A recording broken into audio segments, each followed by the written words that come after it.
تعقیبم میکنی؟ خودت خوب میدونی. چرا دست از سرمون بر نمیداری؟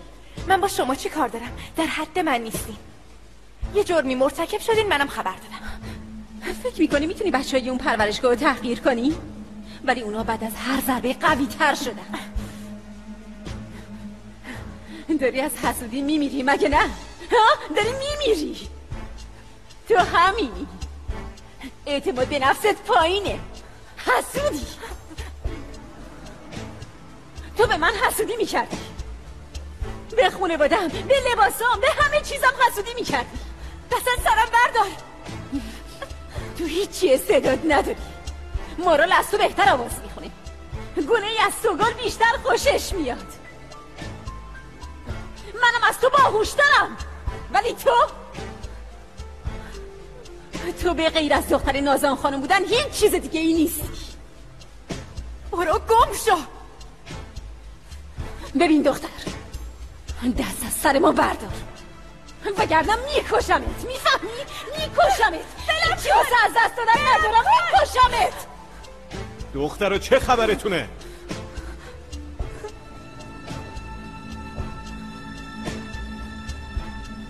اگه به دوستم آسیبی برسونی بیچارت میکنم.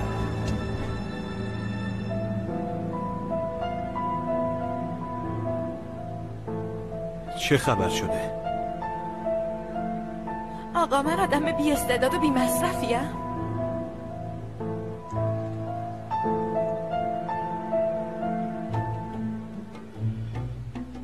به من تهمت زدن سرکار.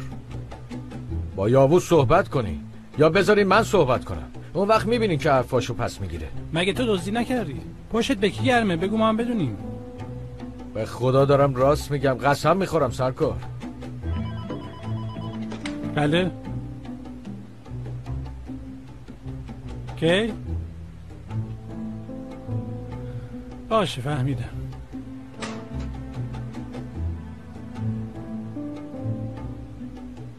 یاووز اظهاراتشو پس گرفته. هیچ مدرکی برای اثبات جرمش نداریم. ولش کنیم بره.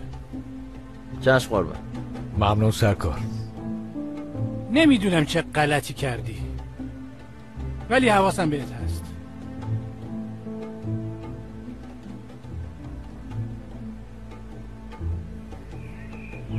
ببین به خاطر من برگشت. زندانو به جون خرید. خدا میدونه چه نقشه‌ای داره. بسه. ساکت شو. اینقدر با کمال کار نداشته باش. اون پدر نیست. پدر من مرده.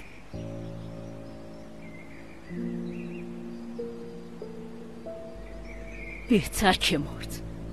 به زور با هم ازدواج کرد. برای اینکه بدون اون بیرون نرم تو خونه زندانی میکرد. همش کتکم میزد. بابا؟ آره بابات. برای اینکه تو و بشرا قصه نخورین چیزی نمیگفتم. میگفتم زمین خوردم، به در خوردم، اینطوری گولتون میزدم. برای اینکه بی پدر نشین صبوری کردم. اگه نمیمرد بازم صبر میکردم. بعد از اون خدا در خوشبختی ها برون باز کرد. یه ذره محبت تو زندگی و کمالی که تو بهش تهمت میزنی به من بخشید. من برای شما فداکاریای زیادی کردم ایلول، ولی تو برای من نکردی. نگفتی مادرم اون آدمو دوست داره.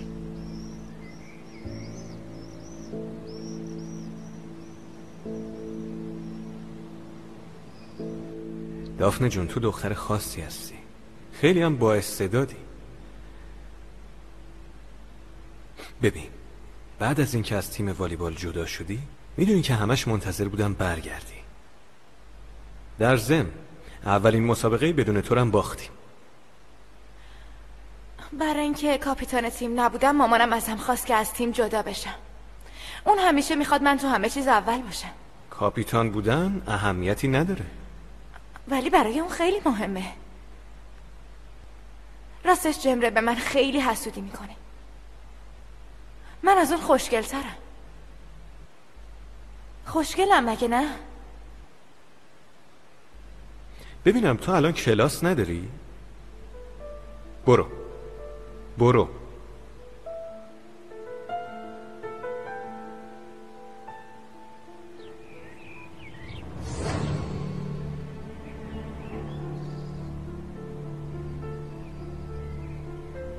عزیزم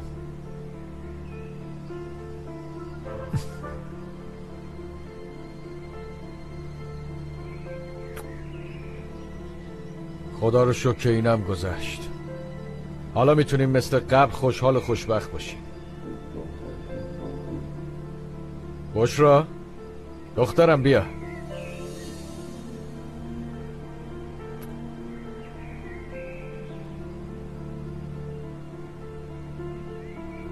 من میگم حتی ایلولم بیاد، این جدایی هم تموم شه بره.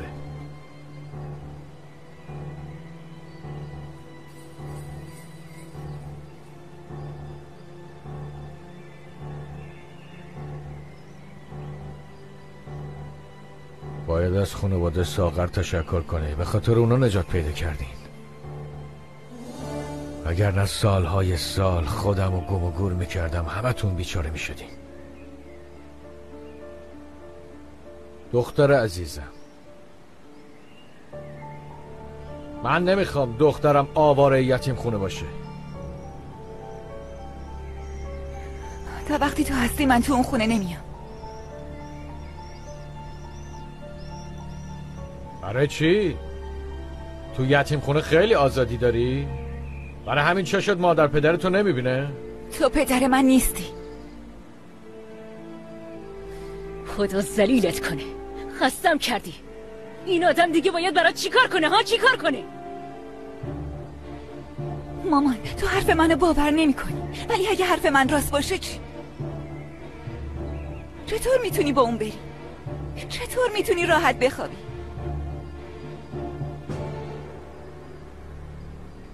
مامان اگه من راست بگم چی؟ ها؟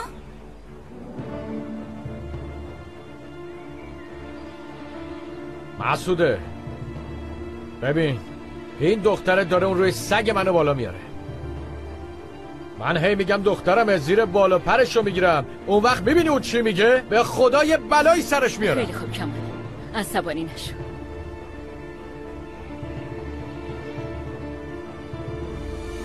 بیا بریم. خواهری عزیزم